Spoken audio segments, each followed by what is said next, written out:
He thought she was just another driver, until he cuffed the public safety director. The afternoon sun baked the cracked asphalt of Riverside, California, the kind of day where heat shimmered off car hoods and people hurried for shade. On Main Street, traffic rolled steady but tense. Everyone always seemed in a hurry. Officer Daniel Whitaker, a 6-year veteran of the Riverside Police Department, leaned back in his cruiser sipping lukewarm coffee, scanning for anything that might break the monotony. His shift had been slow. A couple of noise complaints, a shoplifting call at the corner pharmacy. Nothing worth writing home about. Then he saw it, a sleek black SUV, tinted windows, city government plates rolling just a little faster than the limit. Not reckless, not dangerous, just enough for him to notice. Daniel squinted. Huh, he muttered. Somebody thinks they're too important for speed limits. He flipped on his lights. The SUV slowed and pulled over smoothly. No hesitation, no panic. Just calm inside sat Isabella Ramirez, the newly appointed Director of Public Safety for the city of Riverside. At 42, Isabella was known for her no-nonsense leadership, her sharp intellect, and her ability to navigate the rough waters between law enforcement, fire services, and city politics. She had been in her role for barely 3 weeks, appointed directly by the mayor after an extensive national search. Today, though, she wasn't sitting behind a desk or standing at a podium. She was simply driving home after a long day of budget meetings. When Officer Whitaker approached her window, hand resting on the butt of his holstered gun, Isabella rolled it down. "Good afternoon, officer," she said calmly. "License and registration," Whitaker demanded. His tone clipped, authoritative, more than it needed to be. Isabella raised an eyebrow. "May I ask the reason for the stop?" "You were speeding, ma'am. 10 over the limit. License and registration, there was no please, no courtesy. Just an order." Isabella slowly reached into her purse, pulled out her license, and handed it over. She then reached into the glove compartment for the registration. Whitaker studied her license. "Isabella Ramirez?" His eyes flicked up and down, measuring her, then darted to the government plates. "You work for the city?" "Yes," she said evenly. "What exactly do you do?" He pressed suspicion in his tone. "I'm the Director of Public Safety," she replied matter-of-factly. For a moment, Whitaker froze. The title hung in the air. It should have triggered respect or at least professional restraint. But instead his jaw tightened. He'd heard rumors about the new hire, how she was Latina, how she came from outside the state, how the mayor had skipped over local candidates. Some officers had grumbled in the locker room, calling her the outsider with the fancy resume. Whitaker smirked. "Director of Public Safety, huh? That's cute." Isabella's expression hardened. "Officer, I'd appreciate if we could keep this professional." But Whitaker's pride was pricked. In his mind, here was another civilian bureaucrat trying to play cop, trying to tell him how to do his job. And something in him decided he wasn't going to let her walk away with dignity. "Step out of the vehicle," he ordered. "Excuse me?" Isabella asked, her voice calm but firm. "Step out of the vehicle," Whitaker repeated, hand now resting fully on his holster. She opened the door slowly, stepping out in her tailored navy suit, heels clicking against the asphalt. She didn't look like a threat. She looked like a professional woman who'd had a long day. But Whitaker saw something else, someone challenging his authority. Without another word, he grabbed her arm, spun her around, and snapped handcuffs around her wrists. Isabella gasped, more from shock than pain. "Officer, this is unnecessary. I am not resisting." Pedestrians nearby slowed, watching in disbelief. A mother with her child whispered, "Isn't that the new public safety director?" Whitaker ignored the growing crowd. "You're obstructing an officer. Maybe impersonating a city official, too. We'll see." His tone was laced with arrogance. Isabella took a breath, steadying herself. Her mind raced. This wasn't just a power trip. This was going to explode. Because in 5 minutes, every decision this officer made would cost him everything. The handcuffs clinked tightly around Isabella Ramirez's wrists, the cold steel digging into her skin as Officer Daniel Whitaker tightened them with unnecessary force. For a brief second, the street seemed to fall silent, all eyes fixed on the scene unfolding in front of the sleek black SUV. A man in a baseball cap muttered, "That's her. That's the new public safety director." "What the hell's he doing?" Whitaker ignored the whispers. His heart pounded with adrenaline. But it wasn't the clean rush of justice served. It was the sour cocktail of pride, anger, and stubbornness. He had made a move, and now he couldn't back down without losing face. "Officer, listen to me carefully," Isabella said, her voice calm but steely. "I am not resisting. You are making a very serious mistake. If you remove these cuffs now, we can resolve this without incident." Whitaker chuckled under his breath. "Lady, I don't care what fancy title you've got at City Hall. Out here, I'm the law." The words carried over the street, and the crowd murmured louder. Phones came out, recording. A teenager with a skateboard grinned, already live-streaming the event. "Yo, check this out." Cops cuffing the new director. "This is gonna blow up." Inside her chest, Isabella's anger threatened to spark, but she knew better than to lose composure. Years in public service had taught her that perception was power. And right now, the perception spreading through the lenses of half a dozen cell phones could ruin her, or ruin him. She chose her words carefully. "You are detaining a city official without cause. I strongly suggest you call your supervisor." "Nice try," Whitaker scoffed, pulling her a step closer to the hood of his cruiser. "You don't get to give me orders." But just then, the low hum of another police vehicle grew louder. A second cruiser pulled up behind the SUV, lights flashing.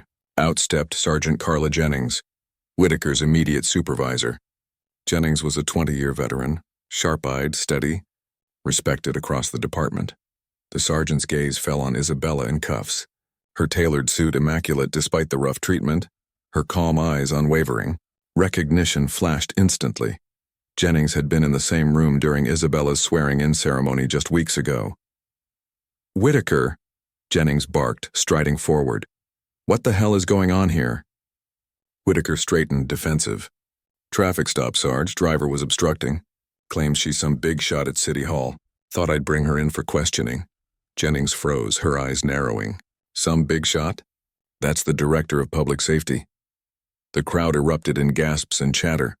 Someone shouted, "Told you." He cuffed the boss of the whole department. Whitaker's face drained of color, but he tried to double down. "Ma'am, with all due respect, she was giving me attitude, refusing to cooperate. I had to assert control of the situation." Jennings stepped closer, lowering her voice so only he could hear. "Do you realize what you've done? You handcuffed the woman who oversees not just us, but fire, EMS, and emergency management. She's our direct chain of command to the mayor. She's your boss's boss's boss." Whitaker swallowed hard. Sweat trickled down his neck. His brain scrambled for an out, an excuse, something that could undo the last 5 minutes. Meanwhile, Isabella turned to the crowd, speaking clearly so the cameras caught every word. "Ladies and gentlemen, thank you for remaining calm. I am Isabella Ramirez, the Director of Public Safety for the City of Riverside. I was unlawfully detained during what should have been a routine traffic stop. Please understand, this is not about me. This is about accountability." The sergeant immediately stepped forward, unlocking the cuffs from Isabella's wrists. The click of the release echoed like a gavel strike. "I sincerely apologize, Director Ramirez," Jennings said, her tone heavy with both respect and urgency. "This will be addressed immediately." Whitaker stammered, "Wait, Sergeant," but Jennings cut him off. "No, you crossed a line today, a line you can't come back from." The crowd cheered as Isabella rubbed her wrists, still red from the restraints. She lifted her chin, poised, unshaken. "Thank you, Sergeant. I will be filing a full report with the mayor's office. Effective immediately. I expect this officer to be relieved of duty pending review." Jennings nodded. "Understood, ma'am." The realization crashed over Whitaker like ice water. 6 years on the force gone in 5 minutes. His pride, his stubbornness, his inability to step back. They had just destroyed his career in front of half the city, broadcast live on social media. And as the crowd swarmed with phones and commentary, Whitaker felt the walls close in, because this wasn't just a bad traffic stop. It was a career-ending mistake. By the time Isabella Ramirez returned to City Hall, the video had already gone viral. Within 30 minutes, clips from the traffic stop were circulating on Twitter, TikTok, Facebook, and local news websites. The headline wrote itself: "Riverside Officer Handcuffs Public Safety Director in Traffic Stop." The footage showed everything: the arrogance in Whitaker's voice, the clink of the cuffs, the calm authority in Isabella's response, and the stunned reaction of Sergeant Jennings when she realized who was in restraints. Inside her office on the 3rd floor, Isabella placed her bag on the desk, her wrists still bearing faint red lines from the handcuffs. She had barely sat down when her phone lit up with calls. First the mayor, then the city manager, then the local press office. She answered the mayor first. "Isabella," Mayor Anthony Delgado said, his voice sharp with concern. "I saw the video. Half the city's seen the video. Are you all right?" "I'm fine," she replied calmly. "Shaken but fine. This is unacceptable." "Absolutely unacceptable," Delgado fumed. "That officer's career is over. But we need to manage the fallout carefully. The people are angry, not just because of what happened to you, but because it shows how some officers treat ordinary citizens." Isabella nodded, though he couldn't see it. "Exactly. If this can happen to the city's public safety director, imagine how often it happens to those without power, without cameras." There was a pause. Then Delgado said, "I want you to hold a press conference tonight. Show the city you're strong, you're calm, and you're taking action." "Consider it done," Isabella replied. Meanwhile, across town, Officer Daniel Whitaker sat in a small, sterile conference room at police headquarters. His badge, gun, and ID sat on the table in front of him, collected by Internal Affairs the moment Sergeant Jennings brought him in. He stared at the wall, replaying the moment in his head. The smug words, the cuffs, the look on Jennings's face when she realized who Isabella was. His union representative sat beside him, whispering furiously. "Do you have any idea what you've done?" "She's not just some bureaucrat, she's your ultimate supervisor. This is going to cost us," Whitaker muttered. "She disrespected me. I couldn't just—" The rep slammed his hand on the table. "Disrespect? You handcuffed the director of public safety over attitude? That wasn't disrespect. That was you throwing your career away on camera." Whitaker's stomach churned. "They can't just fire me, right?" "I've got rights," the rep sighed. "They can and they will. And once the media gets hold of this, good luck finding work anywhere in law enforcement again." By evening, the steps of Riverside City Hall were packed with reporters, cameras, and citizens. The air buzzed with tension, frustration, and curiosity. Signs appeared in the crowd. Justice for all, not just officials, end abuse of power. Accountability now. At precisely 7 p.m., Isabella stepped out onto the podium. Dressed in a simple dark suit, hair tied back, she looked every inch the leader the city needed in this moment. The crowd hushed. "Good evening, Riverside," she began, her voice steady, her gaze direct. "Today, many of you witnessed, or have since seen, a video of an incident involving me and a Riverside police officer. In that video, I was unlawfully detained and handcuffed during what should have been a routine traffic stop. I want to be very clear.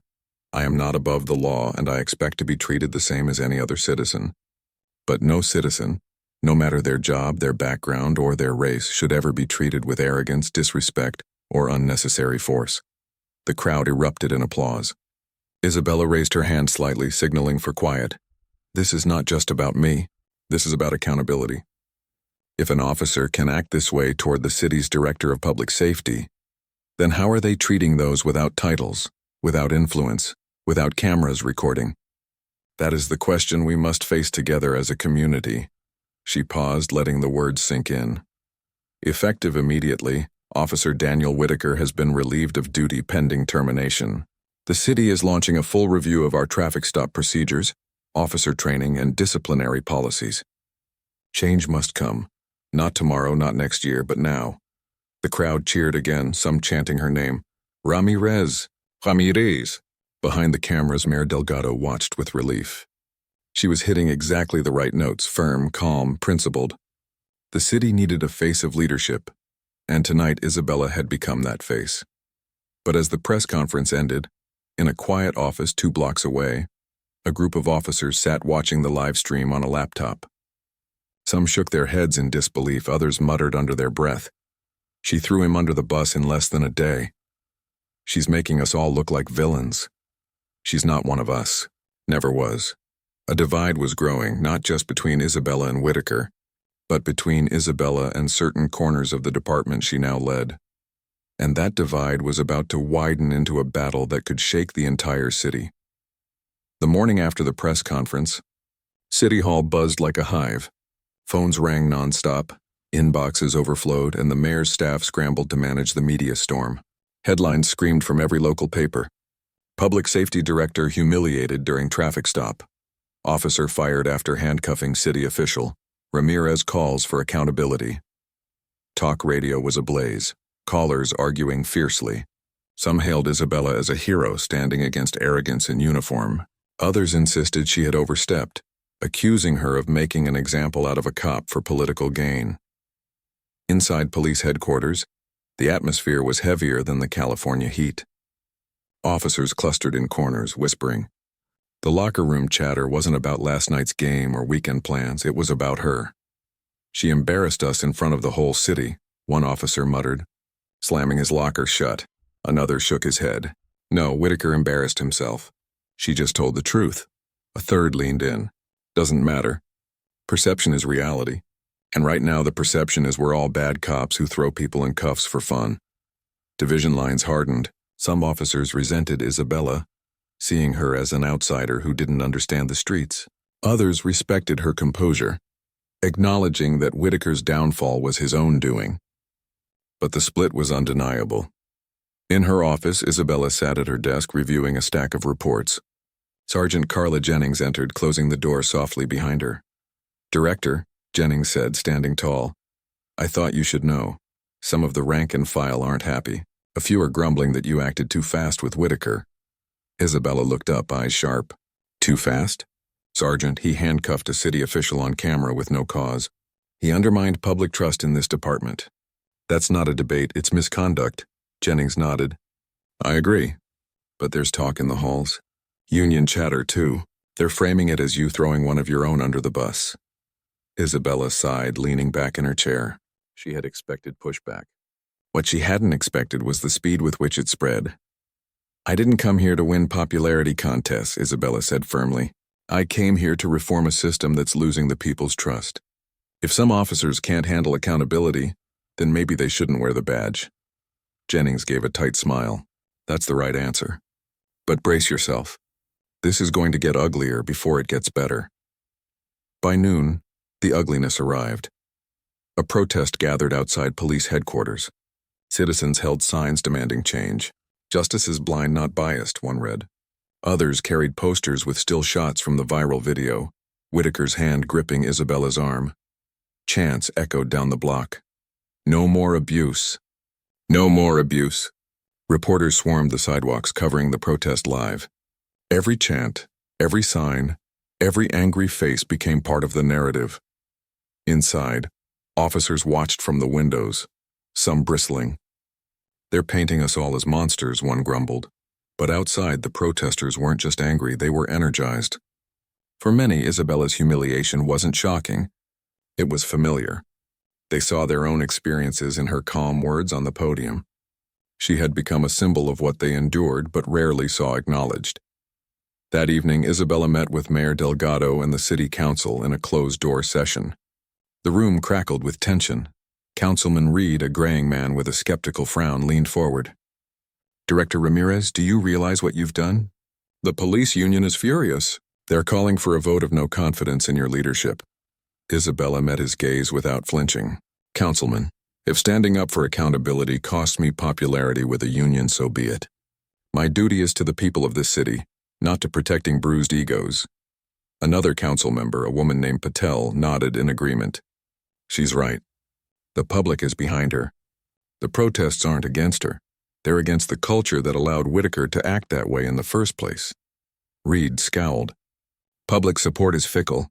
What happens when the outrage dies down and all we're left with is a fractured department?" Isabella folded her hands. "Then we rebuild it stronger with trust at its foundation." The mayor leaned back, rubbing his temples. "Both of you are right. But for now, we need stability. And we need results." He turned to Isabella. "You've got one chance to prove you can lead this department through the storm. I'll back you publicly, but you'd better deliver." Isabella nodded once. "I will." Across town, in a dimly lit bar near the edge of the city, Daniel Whitaker sat hunched over a beer, his phone buzzing nonstop with messages he didn't want to read. Some were from reporters, others from angry strangers calling him a disgrace. But some messages were different. They came from fellow officers, offering quiet words of support. "You got railroaded. She's making us look weak. "We've got your back, brother." Whitaker's jaw clenched. Fired, disgraced, mocked by the world, but maybe, just maybe, he wasn't alone. And that thought, dark and stubborn, began to take root. Because this wasn't over. Not for him. Not for the department. Not for the city. The real fight was only beginning. The following week, the city of Riverside felt like it was holding its breath. Every conversation at the diner, the barber shop, the grocery store circled back to the same story: the handcuffing of Director Isabella Ramirez and the firing of Officer Daniel Whitaker. Some hailed Isabella as a trailblazer, finally calling out the arrogance they'd long endured. Others painted her as a political opportunist who'd sacrificed one man's career to boost her own power. The tension was palpable. At police headquarters, the walls buzzed with unease. Union leaders called an emergency meeting. Officers filled the conference hall, arms crossed, faces hard. The union president, Frank Doyle, a grizzled cop with 30 years on the force, took the microphone. "Brothers and sisters," Doyle began, "we all saw what happened last week. Was Whitaker wrong? Maybe. Did he deserve discipline? Sure, but fired? Humiliated? Made an example of for the cameras? That's not justice, that's politics." A rumble of agreement swept the room. "We are sworn to serve and protect," Doyle continued, voice rising. "But how can we do that when the very people in charge don't have our backs?" This new director, this outsider, made her choice. She chose politics over her officers. And if she can throw Whitaker to the wolves, she can do it to any one of us. Applause thundered. Some officers pounded the tables. The divide had turned into a chasm. Meanwhile, Isabella prepared for her biggest challenge yet: a joint press conference inside City Hall, with the mayor, the police union, and herself all sharing the stage. The entire city and much of the country would be watching. She stood in her office, staring at her reflection in the window. The bruised lines from the cuffs had faded, but the memory had not. She knew the stakes. If she faltered, her reform agenda would collapse and the union would crush her authority. If she stood strong, she could cement a legacy, but she would also draw permanent battle lines. Sergeant Jennings entered quietly. "Director, the room's packed. Reporters, cameras, community leaders. You ready?" Isabella turned, her voice steady. "I've been ready my whole career for this moment." The press conference began with Mayor Delgado at the podium. He spoke first, his words cautious, political. "Ladies and gentlemen, the events of last week have sparked an important conversation in our city. Emotions are high, and understandably so. Today we stand together to reaffirm our commitment to accountability, fairness, and unity." He stepped aside, motioning Isabella forward. As she approached the podium, flashes from cameras lit the room like lightning. Dozens of microphones pointed her way. She began calmly. "When I accepted this position, I promised to serve this city with integrity, transparency, and fairness. Last week, I was put in handcuffs by an officer who abused his authority. I am not the first person this has happened to, but I intend to be the last who has to endure it without consequences." The room murmured, half supportive, half tense. Isabella continued. "This is not about one officer. This is about a culture that too often excuses arrogance and mistreatment. Accountability is not anti-police. Accountability is pro-community. Accountability protects good officers and removes those who dishonor the badge. If that makes me unpopular with some, so be it." The crowd broke into applause, but at the side of the stage, Union President Doyle's face hardened. When it was his turn to speak, he didn't hold back. "Director Ramirez talks about accountability, but what she delivered was humiliation. She didn't investigate. She didn't listen. She fired a man in 5 minutes flat, and she did it on camera. That's not leadership, that's political theater." Reporters scribbled furiously. The tension in the room was electric. Isabella didn't flinch. She leaned toward the microphone. "Mr. Doyle, let me be very clear. Officer Whitaker wasn't fired because of me. He was fired because he put his pride above his duty, because he handcuffed a non-violent citizen without cause, because he treated a human being with contempt. If that behavior is what you're defending, then you are defending the indefensible." The room exploded, half cheers, half gasps. Cameras zoomed in. The showdown was live, raw, and unfiltered. Doyle bristled, but before he could reply, the mayor stepped forward, raising his hands. "Enough, this city cannot afford division. Director Ramirez has my full support. Reforms are coming, and they will be implemented." The conversation is over. That night, the story led every newscast. Clips of Isabella standing tall, her words sharp and uncompromising, replayed on loop. For some, she became a symbol of justice. For others, a lightning rod of resentment. At home, Isabella finally allowed herself to exhale. The battle wasn't won, not completely. She knew the union would fight her every step. She knew some officers would resent her. She knew Whitaker would paint himself as a martyr in certain circles. But she also knew this. She hadn't come to Riverside to play it safe. She had come to lead. And in 5 short minutes on a scorching afternoon, she had been handed the test of her career. She had passed, because the officer who handcuffed her was gone. And the city had seen for the first time in years that power could be challenged and justice could be demanded.